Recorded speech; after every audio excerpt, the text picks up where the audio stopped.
chegamos então ao último vídeo sobre falácias, tá? Que a gente vai ver as últimas que a gente vai explorar nessa introdução às falácias lógicas. Falácia da derrapagem, utilizada também na ciência e na política. Elaborar uma série de premissas e conclusões encadeadas que normalmente levam ao absurdo. Então você parte de algo que pode ser verdadeiro ou não, até às vezes ele é verdadeiro, mas aí você vai encadeando proposições que são suposições, na verdade, uma após a outra, até que daqui a pouco você chega a um resultado completamente equivocado. Por exemplo, se legalizarmos o aborto de bebês anencefálicos, logo iremos legalizar o aborto em bebês com síndrome de Down, e no final vai aumentar o número de abortos, e com o aumento de abortos aumentando, deixarão de existir crianças, deixando de existir crianças, deixa de existir humanos, deixando de existir humanos, deixa de existir vida na Terra. Então, você parte de uma proposição única, que é verdadeira, a legalização do aborto de bebês anencefálicos, e chega na extinção da vida humana na Terra. Isso é óbvio uma falácia da derrapagem, não há nenhuma comprovação de que uma coisa vai levar a outra. Se legalizarmos o casamento homossexual, logo vai haver mais casamentos homossexuais e daqui a pouco vai ser obrigatório o casamento homossexual. Obviamente, outra falácia da derrapagem bastante explícita. Se você legalizar o casamento homossexual, vai haver mais casamentos homossexuais? Sim, porque as pessoas que não poderiam casar vão poder casar. E daqui a pouco vai ser obrigatório o casamento homossexual? Não, isso não tem, obviamente, nenhum menor sentido. Em todos os lugares onde o casamento homossexual foi permitido, houve aumento, óbvio, e era para isso que a lei foi criada, para que as pessoas que queriam casar pudessem casar. Isso não aumentou nem diminuiu, isso simplesmente permitiu que pessoas que já tinham relacionamento pudessem legalizá-lo. É só esta a questão, não vai aumentar nem diminuir o número de homossexuais você permitindo ou não o seu casamento. Se reduzirmos a maioridade penal para os 16 anos, logo vamos reduzir para os 14, então para os 12, e daqui a pouco vamos estar prendendo crianças de 5 anos ou menos. Também é uma falácia da derrapagem, né? A discussão da maioridade penal é uma discussão complexa, não é simples, mas nada implica que a diminuição de um lugar para outro vai fazer com que isso vá ocorrer sucessivamente até, sei lá, vamos prender dentro da barriga. Repetição nauseante, ela foi quase que praticamente criada dentro do nazismo. O Himmler, né, que era o seu filósofo teórico do Hitler, ele trabalhava muito com essa ideia da repetição nauseante. Às vezes você encontra isso na ciência, mas é mais comum você ver isso na política, tá? A ideia é da repetição constante de que quanto mais se diz algo, mais ele está correto. Ou seja, você não precisa provar que uma determinada proposição é correta, você só tem que repetir ela milhares de vezes até que ela entre na cabeça das pessoas. Não importa se ela é verdade ou não, tá? Foi basicamente isso, era a ideia do discurso nazista, né? Se Joãozinho diz tanto que sua ex-namorada é uma mentirosa, então ela é. Ele simplesmente está repetindo o mesmo argumento milhares de vezes, sem apresentar nenhuma, entre aspas, prova nova, e isso torna ele verdadeiro, o que obviamente não é verdade. Exemplo, o Brasil é ou foi ou qualquer dia foi governado por comunistas, né? Nunca chegou nem perto disso. Exemplo, todo político é ladrão. Isso é uma repetição nauseante muito comum aqui no Brasil e que não é verdadeira. Isso e depende de partido político, tá? Nós temos que eliminar um pouco essa ideia que não está correta. Falácia genética, que os nazistas também gostavam bastante dessa. Consiste em aprovar ou desaprovar algo baseando-se unicamente em sua origem, tá? Por isso que os nazistas gostavam, né? Basicamente, se você era alemão, você era correto, verdadeiro, puro, lindo, maravilhoso. E se você não era, então você estava do lado errado da lei. Você gosta de chocolate porque seu antepassado do século XVIII também gostava. Quê? Obviamente não tem nenhuma ligação uma com a outra. Você é honesto porque é descendente de italianos. O pessoal lá da Cosa Nostra não deve concordar muito com isso. Acusado no Jornal do Brasil Brasileiro de corrupção e aceitação de propina, o senador disse que devemos ter muito cuidado com o que ouvimos na mídia, já que todos sabemos como ela pode não ser confiável. Aqui a ideia é apresentar a falácia genética da origem, em vez de origem, né, da pessoa, e sim da origem da notícia, a origem da ideia. Então, se a origem da ideia ou da notícia veio de um determinado lugar, eu ataco aquele lugar, digo que aquele lugar é confiável ou não confiável e crio essa falácia. Não, tudo que veio daquele lugar, ele é confiável ou não confiável. A generalização apressada, tá? Tamanho da amostra é pequeno demais para sustentar a generalização. Muito comum na ciência, temos que tomar bastante cuidado com ela, mas também bastante na política. Exemplo: minha namorada me traiu, logo as mulheres tendem a traição.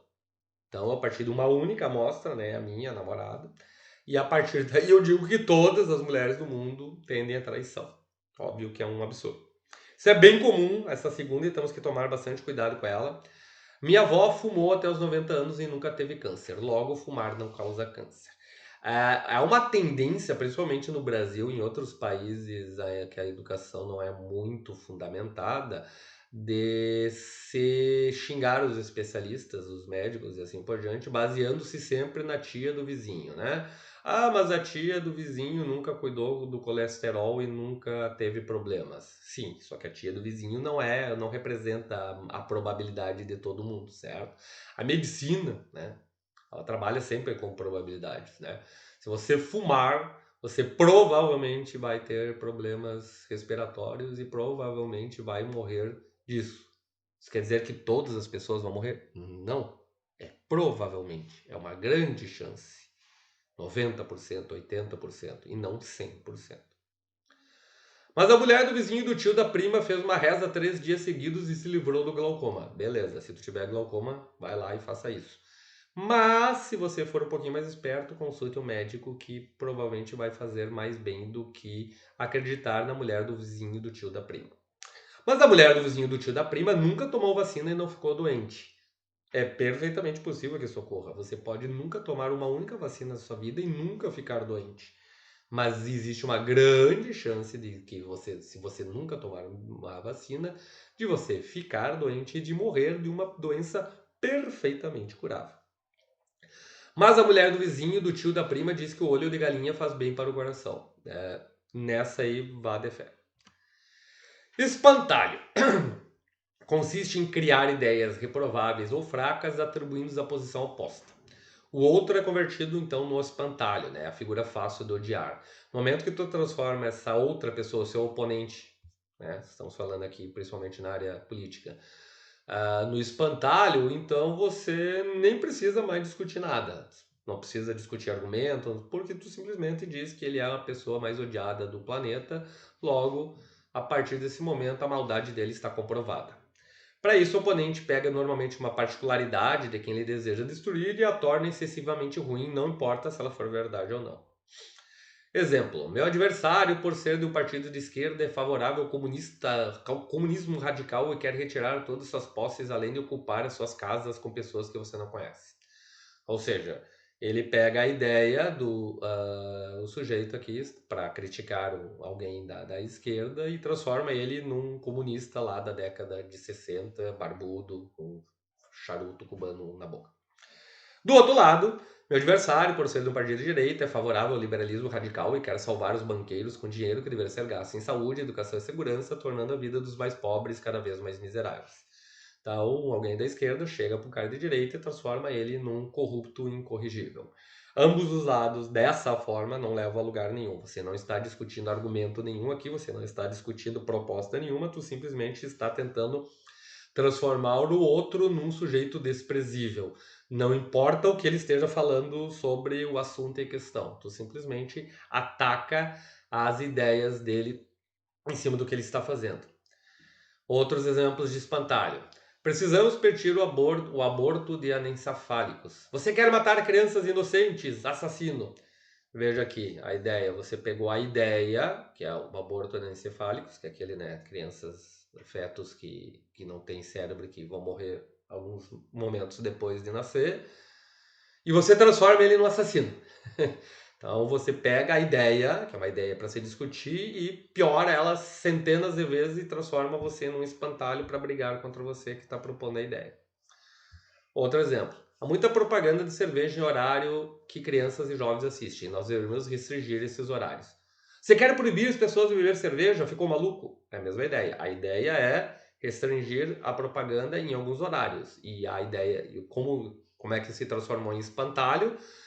Você transforma isso na ideia de proibir as pessoas de tomar cerveja, que não tem nada, não está em discussão aqui, certo? Nenhum dos dois. Ou seja, você pegou a ideia, o B aqui, que é o sacana, ele pegou a ideia e piorou milhares de vezes para transformar em você uma pessoa fácil de bater. Outro exemplo. Depois de Felipe dizer que o governo deveria investir mais em saúde e educação, Jader respondeu dizendo estar surpreso que Felipe odeie tanto o Brasil a ponto de querer deixar o nosso país completamente indefeso sem verba militar. Mesma coisa, se pega uma ideia, né, que é a ideia do Felipe, e piora ela, teoricamente, muitas vezes, tentando transformar essa ideia numa coisa muito pior do que ela é. Como evitar? Argumentando a favor ou contra as posições apresentadas, mas se detendo nelas. É possível acrescentar novas evidências, mas desde que continue centrado na posição. Então, não se discute se a Alice está discutindo, por exemplo, o exemplo anterior, você quer discutir o aborto de bebês anencefálicos, você vai discutir os bebês anencefálicos e não o aborto geral.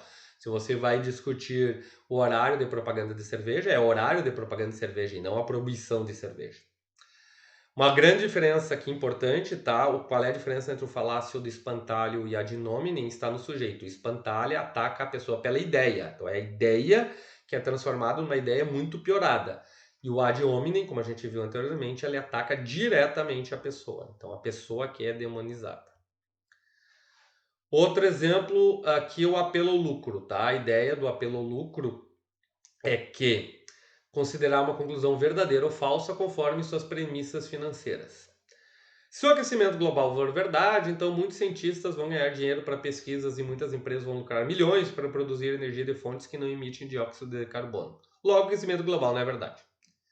Então, eu simplesmente olho pelo lado do lucro, que não é algo que tenha que ser esquecido. Sempre que alguém faz uma proposta, é importante saber se ela está lucrando ou não com aquela proposta, mas que não pode ser levada unicamente ao pé da letra e sempre por essa maneira. Se o aquecimento global for verdade, então países pobres ou em desenvolvimento vão ter prejuízo por não explorarem suas jazidas de petróleo e carvão. Portanto, o aquecimento global não é verdade. Então, a ideia de que o aquecimento global não é verdade para não deixar os países menores se desenvolverem, que é um completo absurdo. E é isso, meus caros. Esses são as falácias que a gente vai ver nessa final dessa disciplina, tá? É um grande número delas, mas na verdade não são todas, tá? O número total é bem maior. Mas elas apresentam uma coleção que basicamente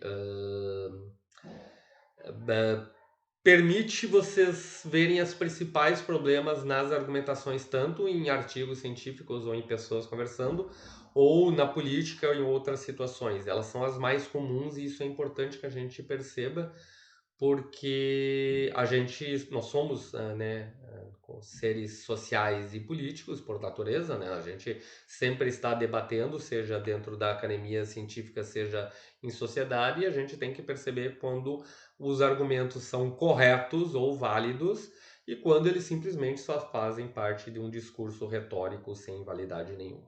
Ok? Até a próxima.